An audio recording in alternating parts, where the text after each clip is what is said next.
Hello everybody and welcome to a new video in my movie collection series, number 33.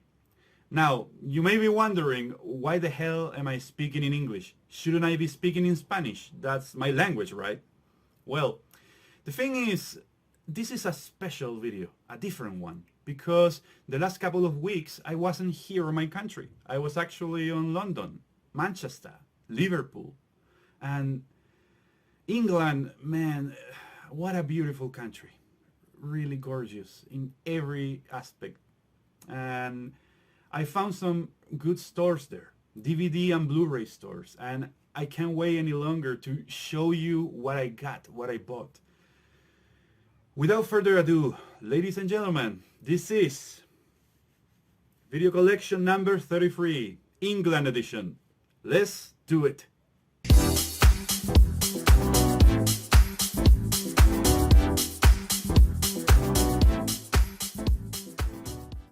As always, let's start in alphabetical order with letter A.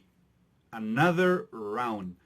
Probably the best Matt Mikkelsen's movie I've ever seen, and definitely his best performance. This is the story of four friends, all teachers, that lost the passion in their work.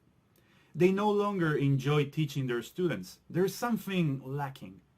So one day, one of them finds a study that proves that with a little alcohol in our system, people feel more energized, happy, passionate, and even more social than they will normally feel. They try it out, and what do you know? It works. Life is beginning to change for them in a good way, until a problem emerges. They become alcoholics. The movie is obviously a drama, but with a lot of black comedy. It's not as heavy-handed, as hard to watch, as previous works from this director, Thomas Vinterberg. For example, The Hunt, starring also Mads Mikkelsen. That movie is tough, man. Another Round, on the other hand, is lighter in tone. It's a drama, but easier to watch, more enjoyable in that sense. With the letter I have Inland Empire from director David Lynch, his last movie, and probably one of the weirdest ones. Inland Empire finds Laura Dern as an actress wanting to star in a new movie, which apparently is cursed. You can read descriptions of this movie on the internet, check the Wikipedia page, and still not be prepared for the madness David Lynch has created here. It's truly one of a kind, like all of his movies. I'm really happy to add this to my movie collection. Man, I'm really happy about this one. Zack Snyder's Justice League. Wow, what an incredible purchase. I love this movie. I'm so happy we got it, because once upon a time we thought this was freaking impossible. And yeah, we had the version with 4 hours, the darker one, the real one, not the Joss Whedon one. Don't even make me start on the whole Warner Bros. Controversy, this release the Snyder Cut and all that stuff. DC fans are living in a tough time. It's horrible, but at least we can enjoy little things like this one, like this movie. This is my precious. I'm talking like Gollum now. Yeah, this is wonderful. Knives Out. I love this movie. And also the sequel, Glass Onion. Both of them are really enjoyable experiences. But I like this one a little more. And the cover is just beautiful. I love to have the poster. I put it right in the wall. It's the classic whodunit. You have a murder, a group of suspects, and a detective that wants to find the culprit. We've seen this formula 1,000 times before, but Rian Johnson gives it a fresh spin and makes a wonderful movie, fun and all in all enjoyable. Daniel Craig has finished his Bond movies, but now he has found a new saga and he is perfect in it. I can't wait to watch the third one. The Last Duel, such an underappreciated movie. With a cast like this, Matt Damon, Adam Driver, Jodie Comer, Ben Affleck, directed by Ridley Scott, I have no idea why this flopped. The Last Duel is a movie divided in three parts. Each one shows the same series of events, but in a different light, from a different perspective. In all of them, we have a man who raped a woman. But we see the event from his point of view, the husband's point of view, and also the real point of view, the woman who was raped.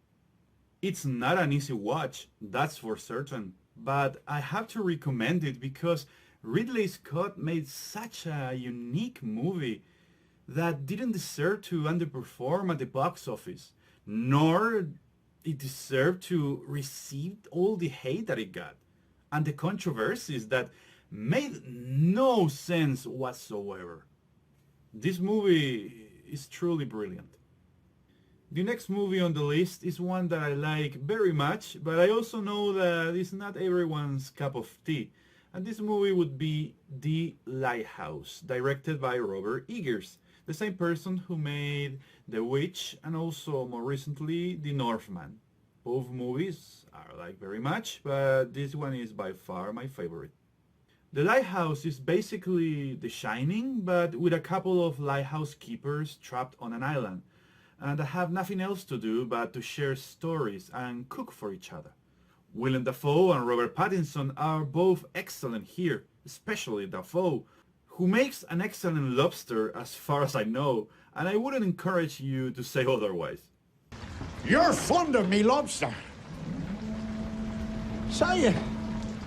I don't have to say nothing. Danny! The Lighthouse is art house cinema. Obviously it's not gonna please everyone, it's not for the masses, but as far as I'm concerned, I really like it. The next movie is Mad God, made by Phil Tippett, the man behind the effects of the original Star Wars trilogy, RoboCop, Willow, Starship Troopers, and so many other projects. The man is a legend. Mad God is Tippett's magnum opus, an experimental film about a tiny man's descent into hell, made entirely with stop-motion animation and without dialogues. This movie took 30 years to make, and is definitely an experience. Not for everyone, but certainly for me. I always appreciate this kind of experimental works that take risks and are never afraid to go the extra mile and create something unique that will last forever and that it won't be forgotten. Moonrise Kingdom by Wes Anderson, one of my favorite directors of all time. I watch all of his movies and I'm always looking forward for the next one. You can't go wrong with Anderson. His cinematography and color palettes are probably the best in the business. His movies always have a superb cast, an original and captivating story, and a general charm that makes you love cinema. Moonrise Kingdom is one of his best movies, a delightful experience led by two talented young actors who rebel against adults and embark on an adventure of their own. If that sounds like something that you would like, then I have to recommend you Moonrise Kingdom. This movie and also Budapest Hotel are two of his most crowd-pleasing movies. Portrait of a Lady on Fire, a French movie that's probably one of the most beautiful cinematic experiences that I have witnessed in the last 10 years or so. This movie tells us the story of a young woman who has to marry against her will, but in order to do so, someone has to paint her a portrait. Our protagonist is given this difficult task, but as time goes by, both ladies start to fall for each other, and an impossible romance takes place. For me, this movie is an elegant masterpiece. Everything about it is just so beautiful. The acting, the visuals, the captivating story, it's just perfect. Strangers on a Train, an absolute classic from director Alfred Hitchcock, the master of suspense. This movie tells the story of two people who meet on a train and plan a plot to get away with murder. They are going to exchange murders. What does this mean? Well, I meet someone on a train, I speak to this person, I find out that this person has someone in his life that's completely annoying, and oh wow, what a coincidence! I also have someone in my life that's completely annoying and that is ruining everything. So what can we do about it? Well, I'm gonna murder your annoying person, and you are gonna murder mine. And in both cases, the killer is a complete stranger. No one knows him. So that's the perfect murder plot. It's an ingenious idea filled with suspense, the kind of masterwork you can expect from Sir Alfred Hitchcock. This one took a lot of time and effort to find. Tideland from director Terry Gilliam. I don't know why, but Gilliam's works are always freaking difficult to find. Like, I'm always struggling to find his works, and it's a shame because I loved his movies. Even though most of them are not perfect at all, I'll always love his visions. So please sell his freaking movies, god damn it. This movie is really dark. We have a kid whose parents are both Yankees and they both die horribly. And she's left alone in the house and experiences everything under her child's imagination. For her, it's all fun and games. But for us, the viewers, it's a horrible nightmare. It's truly a unique and disturbing, controversial movie. And finally, but not least at all, I have The Wind Rises from director Hayao Miyazaki. Man, I'm so happy with this. You don't know how much. There's no doubt in my mind when I say that Studio Ghibli is the best animated studio. Miyazaki's works in particular are spectacular. And for a time, we thought that The Wind Rises was gonna be his final movie. I don't know what the future holds for Studio Ghibli, but I always be thankful for all the masterpieces that they gave us.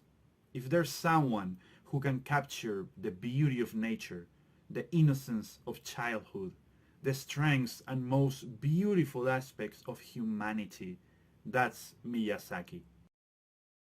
And that is all, my friends.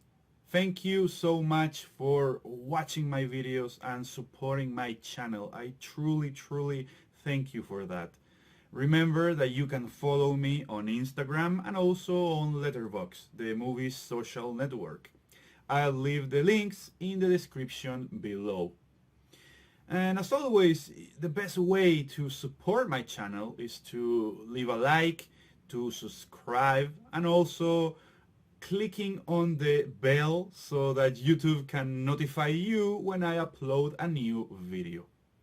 As always, this is Fer Jackson, and I'll see you in the next video. Goodbye!